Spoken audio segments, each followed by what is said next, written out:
Boa noite, irmãos. Que a graça e a paz do nosso Senhor Jesus Cristo seja com cada um aqui presente e com cada família que está acompanhando o nosso culto pela internet. Então, estamos finalizando mais um mês, estamos finalizando então também mais uma série aqui da maneira como nós geralmente nos organizamos, né? Cada mês nós sempre escolhemos um tema e falamos a respeito sobre desse tema por durante um mês. E hoje, lembrando então, no caso, eu estou aqui hoje porque todos os quartos domingos o pastor Antônio ele vai levar a ceia, vai servir a ceia na segunda igreja ali no Parque das Nações. Então, por conta disso, ficou por minha conta hoje encerrar a série, o desafio e a honra de finalizar a série, em que nós estamos trabalhando, meditando a respeito do Evangelho de João. Se os irmãos se lembrarem, nós estamos no Evangelho de João, estamos estudando no Evangelho de João há basicamente 2 meses. Então, no último mês, o tema da série era a morte que temos que morrer e a vida que temos que viver, e que o pastor Antônio ele falou bastante sobre o texto ali de Lázaro, a ressurreição de Lázaro, e o modo como Jesus interagia tanto com Lázaro quanto os familiares dele. E nesse mês, nós estamos trabalhando especificamente em cima do capítulo 20 do Evangelho de João, que é o penúltimo capítulo. Então, o pastor trabalhou nos últimos 3 domingos, trechos específicos desse capítulo 20, e hoje eu vou trabalhar o capítulo 21. Na semana passada, o pastor até comentou, né, que no final do capítulo 20 tem 2 versículos que praticamente encerram toda a epístola, né? E o que torna a existência do capítulo 21 meio estranha, né? Falando, mas se o autor está encerrando todo o evangelho aqui no capítulo 20, por que a gente tem mais um capítulo depois, né? Mas a gente vai averiguar a respeito disso, falar um pouquinho disso daqui a pouco. Um outro aviso, né, que eu tenho que eu acho legal, antes até da gente começar a falar da pregação, e tá ligado também, é que amanhã a gente vai ter a nossa segunda aula do grupo de discipulado, que a cada 6 meses a gente oferece para todas as pessoas que querem aprender mais da Bíblia, a respeito da própria história bíblica e da história que Deus vem trabalhando na humanidade por toda a história, toda a nossa história, né? A gente aprende qual é a história por trás da história, ou qual é a história por trás da Bíblia. Então, esse curso não é somente para novos membros, é também para aqueles que têm interesse em aprender a história bíblica, e é também muito interessante, muito importante, que aqueles que são membros venham participar também, juntamente com a gente, desse estudo. Os estudos acontecem todas as segundas-feiras, às 8h30 da noite, e será lecionada entre eu e o pastor Antônio. Então, a gente vai entregar o material aqui, que foi cedido pelo CTIPI, que é o Centro de Treinamento e Plantação de Igrejas, que é da Igreja Chácara Primavera, ali em Campinas, que eles cedem o material para a gente, e a gente tem usado esse material tanto para discipular, quanto para ajudar as pessoas a terem uma vida espiritual mais saudável, aprender mais sobre a Bíblia, e a gente conhecer mais a Jesus Cristo, né? Adquirir hábitos espirituais mais saudáveis, conhecendo cada vez mais a Jesus Cristo. Pois bem, irmãos, se os irmãos quiserem abrir então suas Bíblias no capítulo 21, a gente já vai entrar, não agora, mas já vou dar uma referência, vou fazer referências a respeito do texto. Capítulo 21 de João. Então, como eu estava falando, né, o evangelista ele termina o capítulo 20 com 2 versículos, praticamente encerrando todo o livro de João.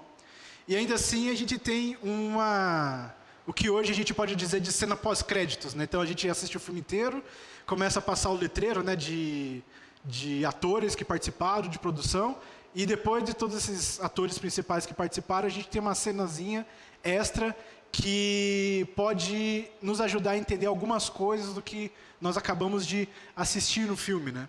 E a ideia do capítulo 21, o epílogo do Evangelho de João, funciona mais ou menos da mesma maneira. Ele parece meio deslocado do restante do livro, mas ao mesmo tempo ele complementa e fecha toda a narrativa do Evangelho de uma maneira que praticamente nos leva a repensar não somente a nossa vida, mas a enxergar o próprio livro com outros olhos. É como se a gente fosse novamente convidado a ler o livro todo novamente, né, mais uma vez. E para eu falar desse capítulo 21, eu acho que é muito interessante que eu faça um brevíssimo sumário, um brevíssimo resumo do que a gente estudou nas últimas 3 semanas aqui no culto, do que o pastor falou no culto nas últimas 3 semanas. Então, o capítulo 20, o panorama geral do capítulo 20, inicia justamente com Jesus ressuscitado, no caso, os discípulos encontrando o túmulo vazio, e, na sequência, Jesus encontrando com Maria Madalena e alguns discípulos. Um pouquinho mais à frente, a gente tem o encontro dos discípulos todos com medo da perseguição dos judeus, devido por eles simplesmente serem discípulos de Jesus, e mesmo eles todos escondidos numa sala, numa casa, trancados, Jesus aparece para eles e mostra que ele realmente está vivo. E no finalzinho ainda, a gente tem um terceiro encontro, terceiro encontro de Jesus com os discípulos, mas dessa vez com a presença de Tomé, que antes dessa terceira aparição de Jesus, estava falando que não acreditava na ressurreição de Jesus, e só acreditaria quando o próprio Jesus aparecesse para ele, mostrando todos os ferimentos que haviam feito para ele no momento da crucificação. Então é isso justamente o que acontece. Jesus aparece para Tomé e para os outros discípulos uma última vez, e ele passa finalmente a crer na ressurreição de Cristo. E um destaque que é muito importante a gente dar, que o pastor comenta durante a série, é que o Evangelho de João, ele é praticamente o Gênesis. Ele é escrito praticamente como o início da criação no livro de Gênesis. Então, cada semana que o pastor falou, a primeira semana ele falou a respeito da nova criatura, então da existência da nova criatura que é Jesus Cristo, ou seja, o ser humano ele é refeito, dessa vez a partir de Cristo, e dessa vez agora em intimidade, na total possibilidade de se achegar a Cristo, de se achegar a Deus e ter um relacionamento com Ele. Da mesma maneira, no segundo domingo, nós vemos a respeito da nova criação, como Cristo, ele, ali na figura do jardineiro, no capítulo 20 de João, agindo de uma maneira muito parecida com aquilo que Adão, no início da criação, deveria fazer, que é tomar conta da criação. Então aqui a gente tem, na figura de Jesus, essa diferença gritante, que na primeira criação, quando o homem desobedece a Deus, ele se esconde de medo e foge de Deus, para então Deus, por causa da rebeldia do ser humano, lançá-lo para fora do jardim.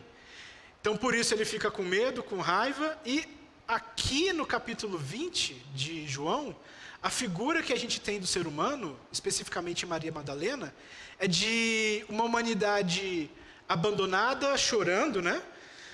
Não exatamente abandonada, mas chorando, entendendo-se abandonada, sem esperança, e a figura da nova criatura, que é em Jesus, se achegando a Maria Madalena e consolando a dor dela pela perda do mestre, ou seja, do próprio Jesus ali.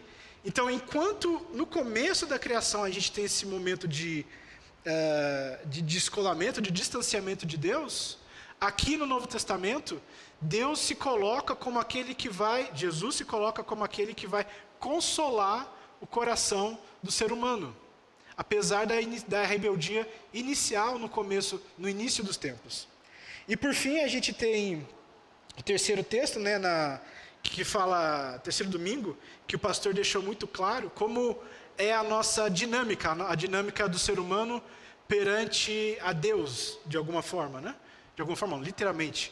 Que como nós, como seres humanos, agimos basicamente como se fôssemos crianças brincando de pique-esconde.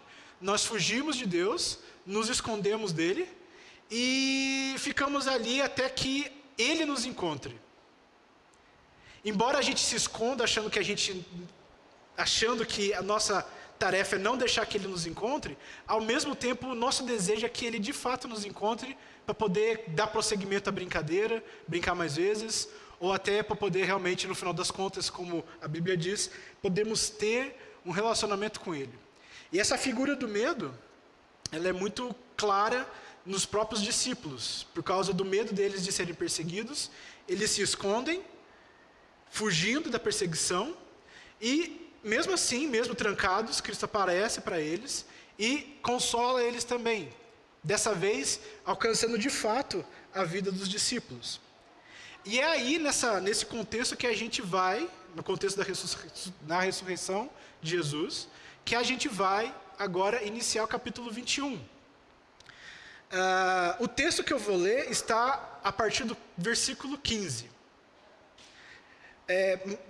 Mas para poder chegar no capítulo 15, então, de novo, vou dar um panorama agora específico do capítulo 21, que acontece nos 14 primeiros versículos, ok? Então, o que acontece é o seguinte: os discípulos estão na praia, à noite, eles precisam se alimentar, e eles vão pescar. No meio da noite eles vão pescar, e eles não conseguem pegar nenhum peixe, até que começa a amanhecer o dia, e alguém à beira da praia pergunta para eles: vocês conseguiram pescar alguma coisa? Eles respondem que não, e a pessoa à beira da praia diz: lance suas redes do seu lado direito. Assim eles fazem, lançam a rede do lado direito, e o apóstolo João, que está ali dentro do barco, a partir disso reconhece que quem está à beira da praia era Jesus. E ele diz isso para Pedro.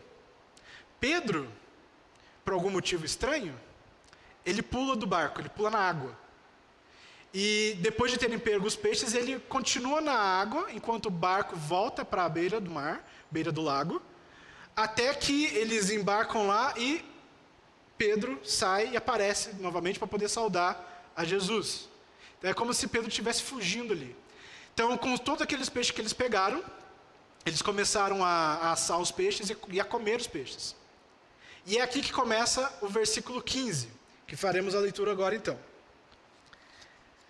Depois da refeição, diz assim a palavra do Senhor, versículo 15 do capítulo 21 de João. Depois da refeição, Jesus perguntou a Simão Pedro: Simão, filho de João, você me ama mais do que estes? Sim, Senhor, respondeu Pedro, o Senhor sabe que eu amo. Então, alimente meus cordeiros, disse Jesus. Jesus repetiu a pergunta: Simão, filho de João, você me ama? Sim, Senhor, disse Pedro, o Senhor sabe que eu o amo. Então, cuide de minhas ovelhas, disse Jesus. Pela terceira vez ele perguntou: Simão, filho de João, você me ama? Pedro ficou triste porque Jesus fez a pergunta pela terceira vez e disse: o Senhor sabe de todas as coisas, sabe que eu o amo. Jesus disse: então alimente minhas ovelhas. Eu lhe digo a verdade, quando você era jovem, podia agir como bem entendia, vestia-se e ia onde queria. Mas quando for velho, estenderá as mãos e outros o vestirão e o levarão para onde não quer ir. Jesus disse isso para informá-lo com que tipo de morte ele iria glorificar a Deus. Então Jesus lhe disse: siga-me. O que está acontecendo aqui é basicamente um confronto de Jesus com Pedro. E Jesus, ele sabe que esse confronto está acontecendo. Os discípulos, nesse momento que eles estão ali com Jesus, acontece justamente um pouco antes ali, eles sabem que quem está ali com eles é Jesus, mas todos eles, Pedro em especial, eles estão meio receosos de dizer com certeza se é Jesus, ou estão com medo de dizer que é Jesus e Jesus confrontá-lo de alguma maneira. Então eles estão... É um certo clima de tensão no ar. Mesmo eles tendo vivido toda a vida deles com Jesus, eles estão bem... É um clima de tensão que existe ali, mesmo Jesus estando, depois de ressurreto, na presença deles. E aqui, Pedro então tem esse confronto, Jesus confronta diretamente Pedro, através de 3 perguntas: você me ama? Você me ama? Você me ama? E isso faz uma referência direta à própria traição, não a traição, a própria negação de Pedro no momento da captura de Jesus.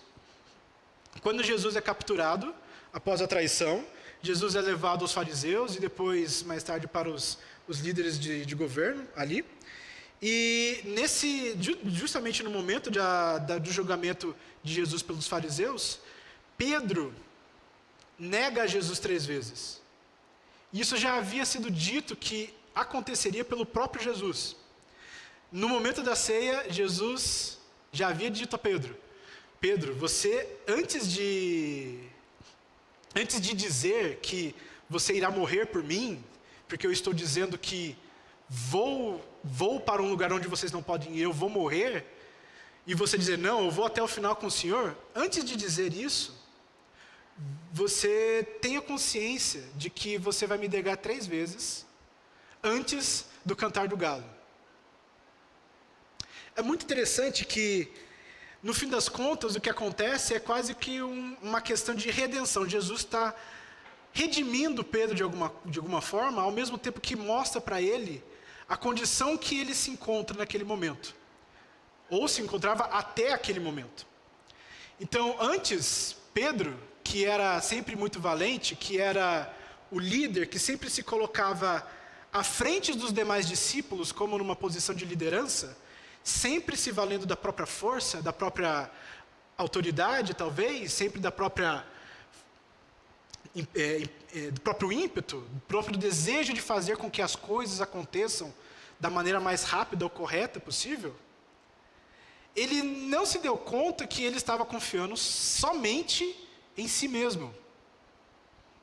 Ele não estava confiando em Jesus, ele não estava, aliás, nem mesmo entendendo o que Jesus estava falando para ele até aquele momento. O Evangelho de João é muito interessante, porque todas as palavras, todas as falas de Jesus, sempre significam algo a mais do que está sendo dito. Então, cada palavra que Jesus fala sempre tem um significado por trás. É como se Jesus estivesse utilizando o ordinário, o comum, para dizer o extraordinário, ou incomum. Então, quando Jesus fala de videira, ele não está falando necessariamente de videira. Quando Jesus fala de luz, ele não está necessariamente falando de luz propriamente dita, como essa que ilumina o nosso local. Quando ele fala de fruto, quando ele fala de vida, quando ele fala de peixes, quando ele fala de cordeiros, ele não está se referindo à coisa em si, ele está se referindo a algo a mais. E é muito interessante porque o Evangelho de João é o evangelho que mais aparecem 3 palavras em toda a Bíblia: luz, verdade e vida. E é muito interessante que vida aqui, então, não significa simplesmente esse ato nosso de respirar. Não significa simplesmente o nosso ato de viver cada dia de cada vez. Vida no Evangelho de João é algo mais profundo do que simplesmente a nossa vida cotidiana, a nossa própria vida diária aqui. E tudo o que Jesus faz, desde os sinais e milagres, até as lições, até as próprias falas e orações que ele fala, tudo é muito carregado de outros significados. E é por isso que, especificamente aqui no Evangelho de João, os discípulos não estavam entendendo o que Jesus estava falando. Os discípulos passaram 3 anos com Jesus no seu ministério, e ainda assim eles estavam meio confusos do que estava acontecendo. E a figura principal que mostra isso é o próprio Pedro. Então, quando Jesus, na última ceia, diz que ele irá morrer, os discípulos têm um problema, porque eles sempre entenderam que Jesus seria um líder político, que iria livrar Israel das mãos dos romanos, que traria a honra e a glória de Israel de volta ao que era quando Davi reinava, e que iria reinar sobre todos os reinos da terra. O problema é que Jesus, o reino de Jesus, é inverso. Então é por isso que a gente tem aqui em João o lava-pés. O serviço, o maior, se você quiser ser o maior dentre os meus discípulos, você na verdade tem que ser o menor. Então ele está tirando toda e qualquer expectativa de grandeza, toda qualquer expectativa de aparência. O que Jesus nos ensina é que se nós quisermos ser grandes no reino de Deus, nós temos que ser pequenos. E isso ainda não havia sido incompreendido completamente pelos discípulos. E é por isso que Pedro, valente que era, dizia: não, eu morrerei pelo Senhor, ó Deus, eu vou até o final. Ele entendia tudo como se fosse um combate, como se fosse uma guerra. E ele estava disposto a morrer por Cristo dentro dessa situação. O problema é que quando Jesus se entrega de boa vontade aos próprios soldados romanos para poder ser julgado pelos fariseus, Pedro começa a ficar confuso. E conforme começa a ter o julgamento ali de Jesus pelos fariseus, ele percebe que a coisa não está saindo exatamente como ele imaginava, como estava sendo planejada. E é por isso que ele nega Jesus as 3 vezes durante esse período de julgamento. Mas o que acontece com Pedro, então? Pedro aqui, ele está sendo praticamente uma figura que nós conhecemos também do início da criação, do próprio Gênesis. Ele está basicamente agindo de fato como o antigo Adão. Quando Deus criou todas as coisas e criou a árvore do bem e do mal, e disse para que não comesse do fruto, mas ainda assim o ser humano vai comer daquele fruto, aquilo não foi simplesmente um ato de desejo de emancipação. Aquilo foi um ato de o ser humano dizer a Deus que ele, o ser humano, é quem queria decidir o que é certo e o que é errado para ele. E não queria depender da opinião ou da autoridade daquele que criou todas as coisas. Então, esse momento que Adão come do fruto, Adão e Eva comem do fruto do bem e do mal, eles estão literalmente dizendo que eles são autônomos, eles não dependem de ninguém, eles podem fazer o que eles quiserem, e eles vão sempre fazer aquilo que eles entendem que é o mais correto. Então, quando a gente chega aqui no Evangelho de João, o que acontece é justamente Pedro dizendo: não, eu vou com o Senhor até o final, mas no momento que a coisa muda de figura, quando ele entende que as coisas não são daquela maneira, ele faz também como Adão e Eva fizeram no início. Quando eles percebem o próprio erro, eles cobrem a própria vergonha, as próprias vergonhas, e tentam se esconder de Deus, porque eles sabem que eles fizeram uma coisa muito errada. Eles entendem que algo está fora do lugar. Da mesma forma, Pedro foge. Ele quer fugir de Deus.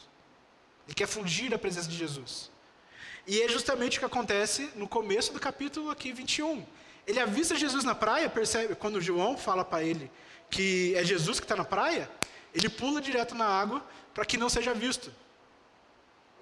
E só depois, mais tarde, lá na praia, ele toma coragem, fala com Jesus, ambos sentam e começam a conversar, e aí é quando Jesus, de fato, confronta ele no próprio erro, para mostrar o quão equivocado ele estava. Então aqui começa a haver um processo de cura de Pedro. Pedro começa de fato a entender o que é o Evangelho. Então tem uma frase, uma citação do pastor Igor Miguel, da Igreja Esperança lá em Belo Horizonte, que diz o seguinte: onde acontece a cura de Pedro? A cura de Pedro acontece quando ele tem um encontro real com a sua impotência. Quando Pedro teve um encontro real com a sua vulnerabilidade, com sua incapacidade de impressionar a Deus. Veja, ao mesmo tempo que essas atitudes de autonomia de Pedro, de desejo de mostrar a força e a vontade dele, da mesma forma que demonstram esse desejo do ser humano de ser sempre autônomo, independente de Deus, ao mesmo tempo mostram como nós queremos sempre, através dos nossos próprios atos e ações, tentar agradar a Deus, para mostrar o quão valorosos nós somos. E isso é justamente o que Jesus critica em todos os evangelhos, por isso que ele ataca tanto os fariseus, e é por isso que os fariseus também odeiam tanto a Jesus. Porque os fariseus, eles sempre estão querendo viver de aparências, querendo mostrar que o quão religiosos eles são, o quão espirituais eles são, o quão magníficos e fabulosos eles são. E Jesus, que está fazendo aqui, é atacar diretamente na fraqueza dele, que não na fraqueza, mas na própria força da pessoa. Mostrando que Pedro não é nada sem Deus. Pedro não é nada sem Jesus. Ele não havia nem mesmo entendido, após tantos anos, qual era a mensagem de Jesus. Aí tem eu vou pedir para Manu e para o Alexandre passar para a próxima frase do Igor Miguel, que é um pouquinho mais para frente, eu acho que é 1 ou 2 slides mais para frente, que Igor Miguel fala o seguinte: irmãos, Deus não precisa do seu amor, nós é que precisamos do amor dele. Somente Deus pode nos fazer cristãos e humanos, mesmo que isso exija um encontro real com a vulnerabilidade. Somente o amor e a beleza que Deus em Cristo pode encurtar a distância entre o que nós confessamos e o que nós fazemos. Veja, essa mensagem que Jesus está falando para Pedro, de que Pedro, olha Pedro, você fala que me ama, mas as suas atitudes não têm demonstrado isso. Você fala que vai fazer uma coisa, mas no final você acaba fazendo outra. Então, essa atitude de Pedro, e de alguma forma meio que casa com o nosso ambiente de redes sociais atualmente, que as pessoas sempre gostam de postar a melhor foto que elas têm, do melhor momento que elas têm, quase que maquiando esse momento que elas estão vivendo para mostrar para todos os amigos e os contatos, para dizer que eles estão bem. No final das contas, está simplesmente dizendo que elas estão mal. Elas estão dependentes. Só que elas querem se valer tanto da aparência e da autoforça, da própria força, que elas não percebem isso. Elas querem demonstrar que são tão fortes que no final das contas, elas estão fugindo de Deus, demonstrando, colocando uma roupa, né? Uma roupa de folhas que vão se secar logo, só para mostrar que elas estão bem, que elas estão querendo agradar as outras pessoas. Elas querem, através do agrado, de mostrar o quão boas elas são, elas no final das contas querem meio que convencer a elas mesmas que elas são boas também, que elas são capazes de fazer aquilo que elas estão dizendo que estão fazendo. E o que Jesus ataca aqui diretamente, e isso não é uma questão simplesmente de simplesmente você demonstrar que está bem, mas demonstrar também que o quão espiritual você é, ou quanto você ajuda as outras pessoas. O que Jesus está dizendo aqui, atacando diretamente, é que enquanto nós dependemos da nossa própria força, nós não seremos capazes de fazer nada. E mais do que isso, enquanto nós dependemos da nossa própria força, nós caímos no perigo de não sabermos amar o nosso próximo. Nós transformamos o próximo em objetos. Nós transformamos o próximo simplesmente num meio para nos fazermos nos sentir bem, para nos fazermos dizer o quão poderosos ou autônomos nós somos. E o que Jesus faz é que ele inverte a situação. Fala, enquanto você está dizendo que vai fazer isso, você está simplesmente se enganando. Porque você, no final das contas, enquanto você fala uma coisa, você faz outra, completamente diferente. E é por isso que Jesus confronta Pedro 3 vezes. Tanto para reforçar não, confrontar aquelas 3 negações que Pedro havia dito, que havia negado a Cristo, para meio que, vamos deixar as coisas a limpo aqui. As 3 negações que você fez para mim há dias atrás, agora estão perdoadas, porque eu perguntei para você 3 vezes se você me ama. Até então você não entendia o que era amor, mas agora você começa a entender o que é amor. Então nos versos, deixa eu colocar um pouquinho para cá. Nos versos, a partir do verso 18, o verso 18 ele começa a deixar bem claro como aqui, a partir daqui, depois dessas 3 perguntas, desse confronto de Jesus com Pedro, Pedro começa finalmente a entender um pouco mais o que é que Jesus estava ensinando. Então Jesus diz o seguinte para ele: eu lhes digo a verdade, quando você era jovem, podia agir como bem entendia, vestia-se e ia onde queria. Mas quando for velho, estenderá as mãos e outros o vestirão e o levarão para onde você não quer ir. Jesus disse isso para informá-lo com que tipo de morte ele iria glorificar a Deus. A profecia que Jesus faz aqui para João, isso aqui é uma profecia. Pedro, obrigado. A profecia que Jesus aqui está fazendo para Pedro é uma profecia contrária à que Jesus havia feito na noite que ele iria ser traído. Quando Pedro falou, eu vou morrer por você, Jesus na hora já falou, antes de amanhecer, você vai me negar 3 vezes. E aqui Jesus está simplesmente confirmando, nessa profecia aqui do verso 21, está confirmando para Pedro que de fato, agora, Pedro iria morrer por ele. Pedro iria finalmente morrer por Jesus de verdade. Agora Pedro estava sendo de fato discípulo de Jesus, não por interesse em ser um dominante, um governante no próprio reino de Deus ali na terra, mas porque ele de fato entendeu qual é a mensagem do Evangelho. Isso aqui mostra o quão Pedro está entendendo, mas não entendeu tanto assim ainda, porque, de alguma forma, quando nós fazemos uma leitura muito por cima aqui do texto, nós tendemos a entender que isso aqui é como se Jesus estivesse dando um castigo para Pedro, pelo que ele fez. Quando, na verdade, isso é uma profecia. E, para mostrar como Pedro entendeu, mas nem tanto, no verso 20, a partir do verso 20,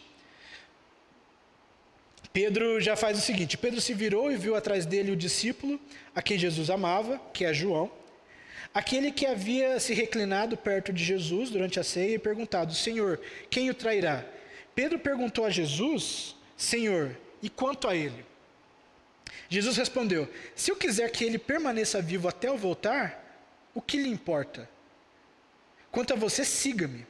Por isso, espalhou-se entre a comunidade dos irmãos o rumor de que esse discípulo não morreria. Não foi isso, porém, o que Jesus disse. Ele apenas disse, se eu quiser que ele permaneça vivo até eu voltar, o que lhe importa?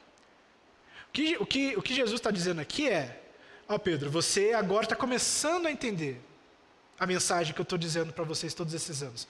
Você agora está de fato disposto a morrer por mim.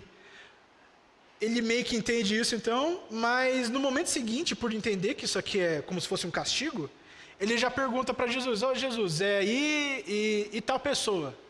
Meio que querendo saber, não, aquela pessoa vai ter castigo também? Ou o que vai acontecer com aquela pessoa? De novo, o interesse do coração de Pedro se manifestando com relação ao reino de Deus. E é por isso que Jesus fala de maneira tão direta, não te importa. Isso não te importa. Porque o que importa é que você agora começou a entender o Evangelho. Você agora, de fato, está começando a ser humanizado. Você está começando a, de fato, ser nova criatura. Você não vai mais agir conforme os desejos do seu coração. Você vai entender qual de fato é o desejo de Deus para o seu coração. E qual é a sua missão dentro do reino de Deus. Então, o que Jesus nos ensina dentro dos evangelhos, mas especificamente dentro do evangelho de João, é que nós geralmente vivemos nossa vida a partir dos nossos próprios interesses, enquanto Jesus, ele diz que nós devemos ser tocados pelo Evangelho e deixarmos-nos ser transformados pelo sacrifício e pela ressurreição de Cristo, pelo poder do Espírito Santo em nossos corações, de modo que nós possamos de fato entender o que é amor, que nós possamos de fato entender o que é o Evangelho. Veja, amor na Bíblia, especialmente em João, não é amor romântico, não é amor de interesse, é um amor muito mais profundo, o amor de uma pessoa que mesmo traída, no caso Deus, foi rejeitado pela humanidade, ele envia seu filho para morrer no lugar de todo mundo. E é justamente isso que Jesus fala na última conversa, na última noite, no capítulo 15, versículo 3, quando ele fala: não existe amor maior do que dar a vida por seus amigos. Veja, naquele momento Jesus estava dizendo que os discípulos eram amigos dele, quando na verdade os discípulos não eram amigos de Jesus. Os discípulos estavam usando Jesus para poder conseguir glória, riqueza, poder e fama. Ainda assim, Jesus, sabendo de tudo isso, inclusive da própria traição de Judas, Jesus lavou os pés de todos, comeu com todos e continuou ensinando e dizendo que ele morreria pelo bem de todos eles. Ele se sacrificaria para que toda a humanidade não fosse escravo do pecado, mas que fosse pudessem a partir de então, se unir a Cristo e entender o que de fato é amor. Somente nesse momento, no final de tudo, é que Pedro começa a entender isso. E que de fato Pedro começa a ser humanizado, se tornar um ser humano de verdade. Para trazer, eu sempre trago uma versão, um filme, né? Sempre trago um filme para ajudar a ilustrar um pouco melhor a ideia do que eu acabei de falar. Tem o filme A Bela e a Fera, que é baseado numa fábula, que tem várias versões na Europa, mas a mais interessante talvez seja a versão da Disney de 1991. Foi a primeira animação da história a receber uma indicação ao Oscar de melhor filme. Primeira animação a receber uma indicação de melhor filme. E nessa versão específica da Bela e a Fera, o que acontece justamente no começo, né, que são uma história contada com vitrais, é que tem o início ali um príncipe que tem um contato com uma velha senhora que quer entregar a ele uma rosa, só que um príncipe, no auge de sua vaidade, de sua arrogância, rejeita a senhora, mal educado com ela, e no final das contas essa senhora, que era uma feiticeira, uma bruxa, lança um encantamento sobre o príncipe. O príncipe, então, ele se torna uma besta, ele se torna uma fera, que não ama ninguém, que afugenta todos e que se esconde dentro do castelo. Veja aqui a semelhança com o próprio Gênesis. O ser humano, no auge de sua vaidade, ignora, rejeita Deus, e por conta disso, ele é colocado para fora do jardim do Éden, e por causa disso, ele se esconde constantemente de Deus, não querendo que Deus o encontre, mesmo que no fundo ele queira ser encontrado por Deus. E é justamente o que acontece com a fera. Ela se esconde no castelo, mas ao mesmo tempo ele tem a necessidade de ter contato. Ele precisa de que pessoas venham a ele e resgatem ele da condição miserável que ele se encontra. Avançando então um pouquinho na narrativa, a gente tem a introdução da Bela, que é a moça que lê dentro de uma vila, que tem a preferência por coisas pragmáticas, né? Enquanto ela se preocupa muito com leitura, com conhecimento, a vila se preocupa muito mais com coisas práticas, coisas que produção de alimentos e coisas do tipo. E ao mesmo tempo também é inserido na história o vilão, o personagem que no final das contas se torna o grande vilão, que se chama Gaston. E enquanto toda a vila entende que Gaston é a pessoa certa para Bela, porque os dois são muito bonitos, apesar da atitude estranha da Bela de constantemente ler, o que acontece no final das contas é que Gaston, ele é alguém muito arrogante, ele é um narcisista. Ele se esconde atrás da beleza e da força dele, de modo que ele se importa muito mais com ele mesmo do que mais do que qualquer outra pessoa dentro da vila, ou do que qualquer coisa que aconteça, sempre ele tem que estar por cima do que acontece, independente de tudo. E Bela, por conta desse conhecimento mesmo que ela tem, de várias leituras, ela entende que tem algo errado ali com Gaston. Ele aparenta ser uma ótima pessoa, uma bela pessoa, mas tem alguma coisa errada ali no fim das contas. E quando a Bela encontra com a fera, a gente tem justamente o reverso. É um monstro que aparentemente tem alguma coisa dentro do coração dele que parece que ele está pedindo ajuda. E nunca ninguém teve coragem de se aproximar dele. Então o que acontece dentro dessa dinâmica de relacionamento da Bela com a fera é que através do amor, da convivência, do relacionamento, a fera vai se humanizando. E o auge dessa humanidade é justamente a disposição de um morrer pelo outro. Quando a Bela, para poder poupar o próprio pai, ou a própria vila, de alguma forma, da besta, ela se propõe a deixar a vida dela para ficar dentro da fortaleza da fera, de alguma forma sacrificando a própria vida. E, apesar de uma tentativa de fuga, em que ela é atacada por vários lobos, é justamente essa tentativa de fuga que leva a fera a proteger a Bela e quase ser morta pelos próprios lobos que ele tentava expulsar e proteger a Bela. Naquele momento, a fera, ela estava, de fato, disposta a morrer pela Bela. E isso repete no final do filme. Um disposto a morrer pelo outro. Embora aqui seja um filme baseado no amor romântico, a ideia que a gente tem aqui, quando a fera é totalmente transformada e se torna humana, ela é humanizada, a ideia que a gente tem aqui é que o amor, independente de ser romântico ou não, ele humaniza a pessoa quando ela entende que o amor é a necessidade de morrer para si mesmo para salvar a próxima pessoa, salvar o próximo. Então, o Chesterton, que é um pensador cristão britânico, ele diz o seguinte: a grande lição de A Bela e a Fera é algo que deve ser amado, algo deve ser amado antes de se tornar amável. Então, trazendo de volta para o texto bíblico, para a própria Bíblia, nós não éramos amáveis. Nós não amávamos e nem merecíamos amor. Mas apesar da nossa revolta contra Deus ele vem nos alcançar e Ele está disposto a morrer por nós. Tanto é que Ele se sacrifica para que nós pudéssemos novamente aprender o que é amor. Enquanto a Bela e a Fera usa essa ideia de sacrifício para falar de amor romântico, o que acontece é que no final das contas ela está fazendo como se fosse uma referência para a própria história bíblica, que diz que na verdade o amor, de fato, o amor divino, o amor de fato só acontece quando nós realmente estamos dispostos a morrer por alguém. E nós não somos capazes de fazer isso enquanto nós não temos alguém que de fato faça isso por nós.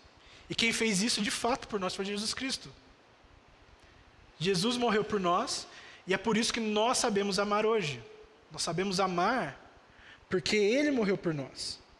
E é justamente o que Ele fala, como eu falei antes, no Evangelho de João, capítulo 15, versículo 13. Não existe amor maior do que dar a vida por seus amigos. Como eu falei, Ele estava disposto a morrer pelos amigos e os amigos não estavam dispostos a morrer por Ele. Só quando os amigos viram que Jesus estava disposto, tanto é que Ele morreu por eles, é que eles começaram a, de fato, estarem dispostos a morrer por Cristo. Essa é a história aqui do apóstolo Pedro. É por isso que Pedro agora começa a entender o que de fato é amar a Cristo. É o estar disposto a se sacrificar por Ele. Não por querer demonstrar que ele ama a Deus, ou o quão espiritual ele é, ou o quão autônomo e independente ele é. Não. É porque ele foi tocado pelo amor de Deus antes. É o amor de Deus que nos faz amar de fato.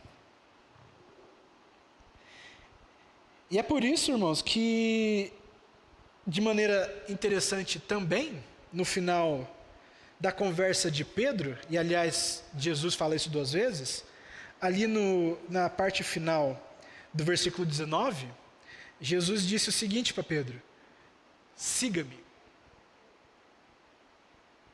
Por que ele fala siga-me aqui?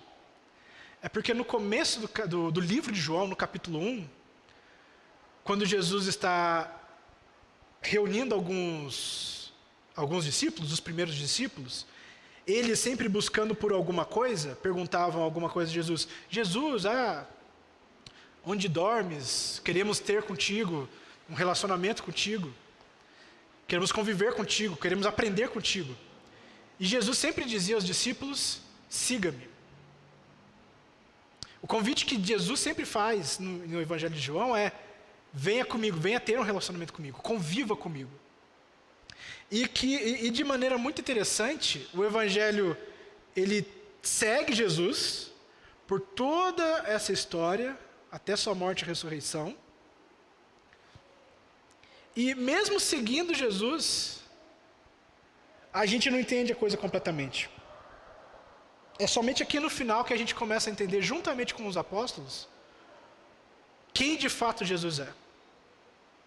E esse convite que Jesus faz, siga-me, é literalmente um convite para você voltar desde o começo do capítulo do Evangelho de João e ler totalmente todo o livro com novos olhos.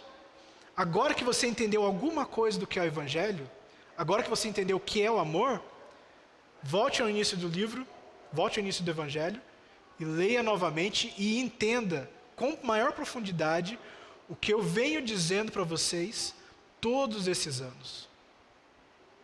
E esse é o convite que Jesus faz também para nós hoje.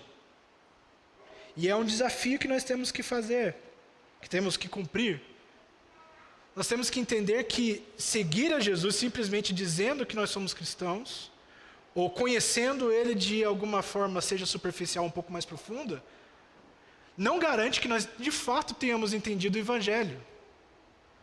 Nós só entendemos o Evangelho quando nós fazemos aquilo que Jesus diz para João fazer também no capítulo 21. Apacente as minhas ovelhas.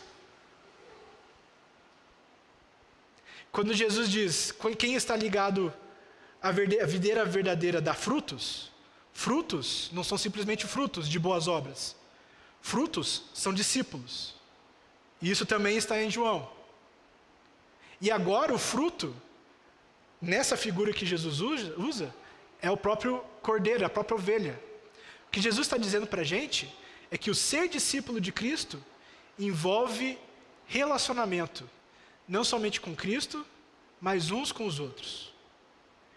Isso aqui não é simplesmente um texto para líderes, que geralmente é usado para líderes, para pastores. Isso aqui é um texto para todo discípulo. Todo discípulo de Cristo, que de fato está ligado a Ele, dá frutos. E quando dá frutos, ele apacenta as ovelhas. Através de relacionamento amoroso, disposição de se sacrificar pelo próximo. Porque alguém morreu por ele antes. E esse é o nosso maior desafio. De entendermos de fato que é o Evangelho e de colocar isso em prática. Que nós possamos estar dispostos a refletir cada vez mais a respeito disso e colocarmos isso cada vez mais em prática. Eu convido a equipe de louvor a vir à frente para vir tocar a música enquanto eu faço a oração final. E deixo aqui novamente essa mensagem, reforço essa mensagem.